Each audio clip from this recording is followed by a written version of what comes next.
Why would you not want to do that? That's like Michael Marcello's ideal dream. So Elves versus Elves. We have people voting for Birdie on camera, people voting against Birdie on camera. Well, fight. We'll take care of Birdie on camera at some point, but now we get the Elf mirror match. I'm not familiar with this Elf mirror match. I assume it's just a flip of a coin. Yeah, both players are known for their spices. Andy, of course, playing Huatley, Radiant Champion, the Green-White Planeswalker out of Rivals of Exelon. Yep. Paul himself is playing his own spice. He was on Tuesday, wasn't he? Yeah. He was playing some Abzan Elves. Yeah. Playing both Vizier combo, correct? No, I don't think he has Vizier in his What was deck. his white card then? Shaman. No, the black card was Shaman of the of the pack. I meant Spirit. That's right. Selfless Spirit, which he quarter 4, I believe, correct? I don't know. Yeah, man, I don't know. I mean, the archive's available on the Twitch channel here, and it'll be on YouTube shortly. Yep. He apparently cut the spirits today, and he is running some other spice. So, we thought he had Territorial Allosaurus last week. He did not. He corrected us there. it's a standard deck. He dropped the Nettle Sentinels 2, our spotter believes. Thank you, Elshrink. I picked this shirt, the Spaceball shirt, up at Cincinnati Comic Con. I love it. We'll try to get a good shot for you later on. Nerds. I'll stand up and give you a good shot. He'll model it for you. I will model it for you. Are both players? No, just like Andy's taking them all again. His hand in the pre-repair game was the best, and looks like this one was worse. Well, Andy's shuffling up and preparing to draw 6. I'd like to thank all 88 viewers we got here tonight. Thanks for watching. Thanks for making us part of your Thursday night. This is the Thursday Night Modern League, running through the end of May. Coming into tonight, we have Birdie in first place. We have 24 points. Billy Caminos with 21 points. And then a two-way tie with Mark Anlanker and... Andrew Teff? Andrew... I think it was Andrew... Maybe? Or Michael Barrett. Tony Grow. Tony Grow. Tony Grow's insane. So the top 4 decks currently are Grixis Pyromancer, Billy's Deck of the Week, Blue-Red Fairy Kiki, And Naya. And a million to 5. That's not the best thing for him to do in Mirror. Wait, did he... No, I don't think he's finished his current mulligan. We'll find out.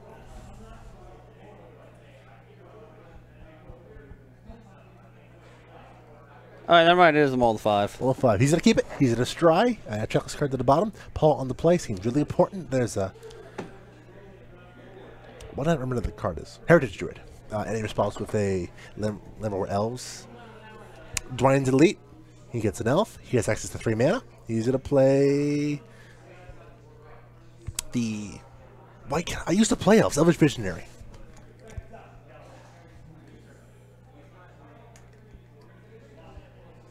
Yeah, you did. Well, to be fair, all of Paul's Elves are different. They're what's the word I'm looking for? Pimped out, as Andy adds to the board as well. I like played the Temple Garden tap there as Paul. Well, like turn 3 collected companies. He didn't need to. No, I don't think he needed to either. Paul's got some hits here. 2 Elvish Arch Druids seems really good. Here's 4 mana. Collected Company number 2 on turn 3. Holy and just sitting there crap. going, yes, this seems pretty good. Here's 3 more mana if he wants it. And he's going to untap. He's going to play the game still. Looks like we got a, is that an Elvish Mystic in there? With the Dwayne's Elite and the Elf token. Meanwhile, Andy has access to 6 mana. Yep. Doesn't seem as powerful. And just passes it back. You know what Paul would love here? What? And Azuri. Craterhoof? Or Craterhoof Behemoth. That works too. Alright, that was a quick one. Paul Koerbel showing that Modern Elves can be just as strong as the Legacy version of the deck.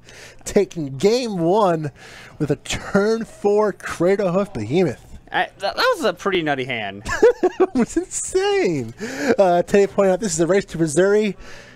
Not if you're Paul there. It's a race to turn 4 Craterhoof.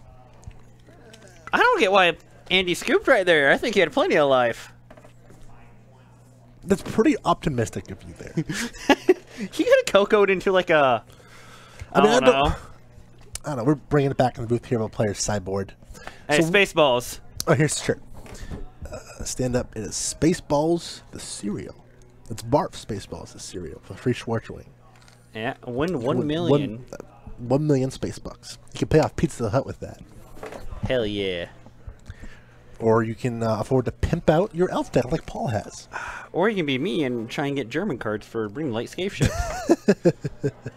So we saw Paul spice that game. We did not see any of Andy spice. What spice did you see? You just saw Elves doing Elves thing. Well, not. He's playing Craterhoof. Elf decks in Modern don't normally play Craterhoof Behemoth. Yeah, that's fair. I like to call that spice. Like, it's not like it's a thing he can play, so it's not popular. No. I mean, he has the ability to play it. When you do that, you 1000% have the ability to play it with 2 Archdruids in turn 4. Well, that was just very good. Yes, it was incredibly good. So what do they bring in? I don't know. I mean, so the only version of Elves I'm familiar with is playing back in college, back around Zendikar's release, is playing Legacy Elves. You play Legacy Elves? Yeah, Glimpse. I did not have the duels, but I had, it was Grape Shot Elves with glimpses and everything. The Grape Shot? Yeah. Legacy must have been different back then. Oh, so I remember it being like the extended deck that LSV had, like the Green Black Elf deck. Eh. And I just added some like cards, like the Elvish Spirit Guide. I added that in there, and just a bunch of older cards. All right. I think. Oh, come on, Andy! Fun. Stop mulligan. Okay, they're both players mulligan. in this All game. right, this is good. So they do have the option to take this game as a draw, and they just draw to 7. Going to game I don't 3. think they ever. I don't think I've ever seen that happen. It's been talked about. I don't think I've ever seen it happen at a construction event. I've seen it happen in pre-releases. Really? Yeah. Have you done it? I've done it, yeah. Eh.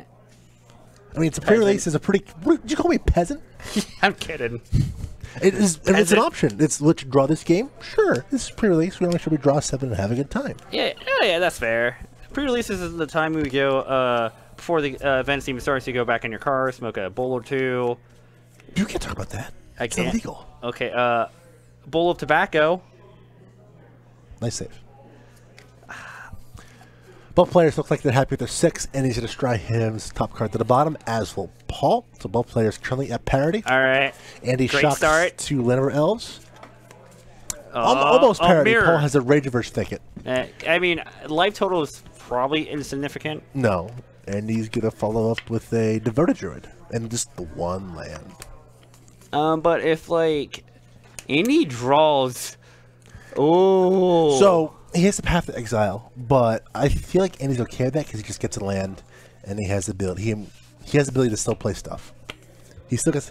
Well, your teal medieval gaming. Yes, we ate the Valakut. He had a Valakut burger. Yep. We can clip it. We can probably just go on your laptop and clip it. We'll take care of that later. We'll make sure it's on YouTube and Facebook and everywhere. Oh God. We'll make it famous. All right, so Andy's gonna untap. He's going to draw. I imagine we see... There's a Koerbel, and it seems pretty good. Imagine we're going to see Lenore Elf.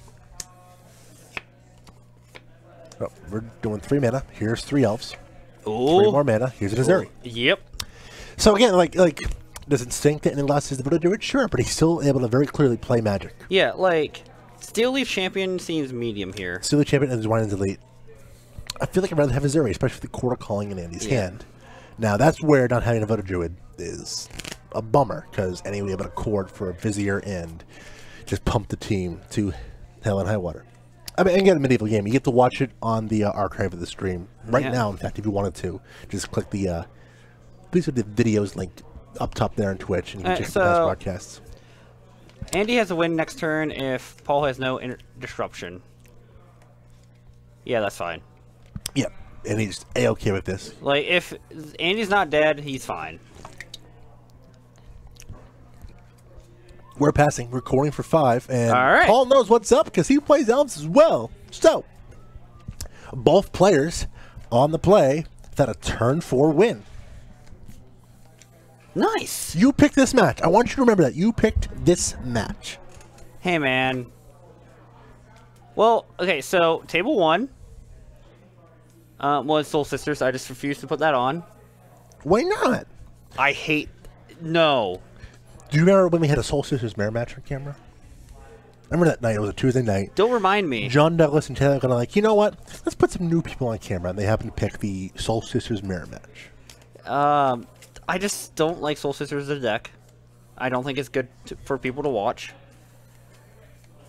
I always remember it being really annoying to play against with Storm, but I would always find the line. But it was always really annoying.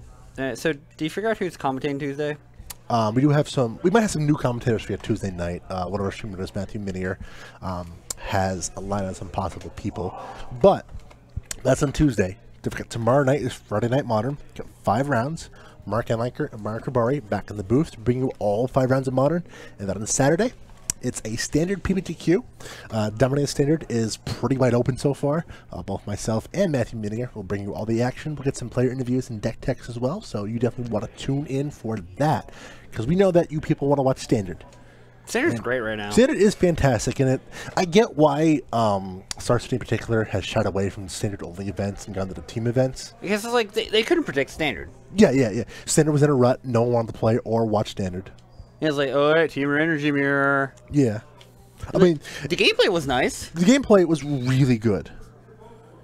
The gameplay was fantastic in Team Energy Mirrors. There was a lot of different decisions, a lot of lines, a lot of interaction. Hey Jake, I want you to tell me if Victor text me a play-by-play of the top 8 if Victor Kerr's top 8 or not, so I can make fun of him when he doesn't. Well, I don't know if Victor Kerrs, who was I Ate My Own Poop once, mentioned he'll be there crushing as usual, but I don't know if he means crushing FNM. Or at least, I have not ever seen Victor play a game of Standard in my life. I've seen him play it once or twice. I think both players are once again going to mulligan. Andy has mulliganed every game this match. I'm undefeated against Victor in Comp Ariel. Yeah, Victor's here for FNM. Victor's still clinging to the hopes that Death Shadow is still a good deck. No, he does not play the deck anymore. He's the on Pyromancer now? No, he's on Jeskai. That's news to me. Thank you, F. Pauls, for the follow. Really appreciate that. Thanks for tuning in. F. Paul Lulz. The F-inator. We'll call you the F-inator. Thank you for the follow. Thanks for tuning in tonight. Up to 90. Oh, XSplit says 90. Twitch has 94 of you. Thanks to the over 90 viewers we have tonight, as Paul has once again turned 1 dork. And he has the option to as well. He's thinking what he wants to deploy. He's a Selfless Spirit in his hand, too. He's just going to get a basic Forest, play it off, and pass. So, Medieval, that is the deck they're playing. This deck is called Elves. For lack of a better term, it plays lots of Elves. Underneath the players, it says the names of the decks they're playing. In this case, it's Elves. And he draws a Landover Elvish Mystic. Thank you, Shape Shifty, for the follow. Thanks for tuning in. Yep. Appreciate that. As Twitch now says, you have about 100 viewers, triple digits tonight. We've been doing that we're doing that a lot recently. Paul's going to untap with a Heritage Druid play. Yep. He's going to play Elite Stampede. Yep. I think we're going to reveal 3 cards. Like a Steel Leaf Champion. Was that a Shaman? No, Azuri Heritage Druid? Is that the new Azuri art? Yeah. No, that's Arch Druid. That's Arch Druid. So, it's a pretty good Elite Stampede, but Paul can't add to his board currently. Meanwhile, Andy has the option to company, if he so chooses. What do you do? I kind of like company in here. I mean, because if you hit I like pass and turn company. I think that's Andy's good. I think because if you hit a Devoted Druid, you just win next turn. Yes. Well, he has the Vizier. He has a Selfless Spirit. No. I know, no. Like, because he just wins next turn. Because if he hits a Devoted Druid, he just like chords for a Selfless Spirit Vizier, yeah, and then he has another chord in hand. He has 2 chords in hand. Yeah. Then yeah, this. All right, so Paul adding lots of mana to his pool. That's gonna be it. End the turn, and he's gonna use his Elves with the Druid. He's gonna company. I think he sees 2 Dwynen's Elites. No, he's oof. He shows the other chord. Andy Falk wins the Elf Mirror, winning both post-board games, 2 games to 1 over Paul Koerbel. Andy able to combo on a mulligan to 6 twice there. Yep. We say combo, of course, because he makes the infinite mana off of Vizier, Remedies, he just Devoted Druid with his Zuri. Yeah. Infinitely overruns the board, and since these decks have no interaction of any kind, pretty much, and he gets to very freely just go big. So, Robert Meadows, who's going to be in the booth, he's to talk about the Val kit that's digesting in the stomach, and I'm trying to find a back